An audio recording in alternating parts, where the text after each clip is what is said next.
ഇന്നലെ ലോകമാകെ സ്തംഭിച്ച ഒരു സംഭവം ഉണ്ടായി. അമേരിക്കയിൽ മാത്രം ഒറ്റ ദിവസം 1000-ലേറെ വിമാന സർവീസുകളാണ് ക്യാൻസൽ ചെയ്തത്. ലോകമാകെ ട്രെയിൻ സർവീസുകളെല്ലാം ബ്ലോക്കായി. ബാങ്ക്, ഇൻഷുറൻസ്, സ്റ്റോക്ക് എക്സ്ചേഞ്ച് പോലുള്ള സകലതും കുളമായി. ഇന്ത്യയിലും കേന്ദ്ര ഗവൺമെന്റിന്റെയും പല സംസ്ഥാനങ്ങളുടെയും ഓൺലൈൻ സർവീസുകൾ പലതും മുടങ്ങി.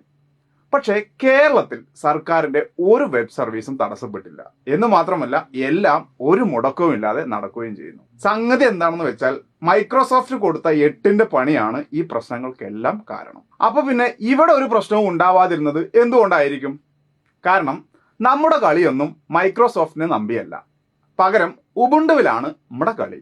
VS ഭരണത്തിലാണ് കമ്പ്യൂട്ടറുകളെല്ലാം വിൻഡോസിന് പകരം ഉബുണ്ടു OS ഉപയോഗിക്കാൻ തീരുമാനിച്ചത്. ഈ മാറ്റം തുഗ്ലക് പരിഷ്കാരമായി പരിഹസിച്ചിട്ടുണ്ട് എന്ന് ക്ലൗഡ് കമ്പ്യൂട്ടിംഗ് അടക്കം പ്രശ്നത്തിലാവുമെന്നും കഥകൾ ഇറക്കിയിട്ടുണ്ട്. പക്ഷേ കേരളം സർക്കാർ നെറ്റ്വർക്കുകളിൽ നിന്നെല്ലാം വിൻഡോസിനെ പൂർണ്ണമായും പുറത്താക്കി. മറ്റു പലതിലും എന്ന പോലെ ഇക്കാര്യത്തിലും നാം ഒരു പുതിയ മാതൃക സൃഷ്ടിച്ചു. ഇതുകൊണ്ടാണ് കേട്ടോ കേരളത്തിൽ മാത്രം ഒരു തടസ്സവും ഉണ്ടാവാതിരുന്നത്. ലോകമാകെ കമ്പ്യൂട്ടറുകൾ സ്തംഭിച്ചപ്പോൾ ഒരു സെക്കൻഡ് പോലും കേരളത്തിൽ ബ്ലോക്ക് ആയില്ല. അതാണ് കേരളം.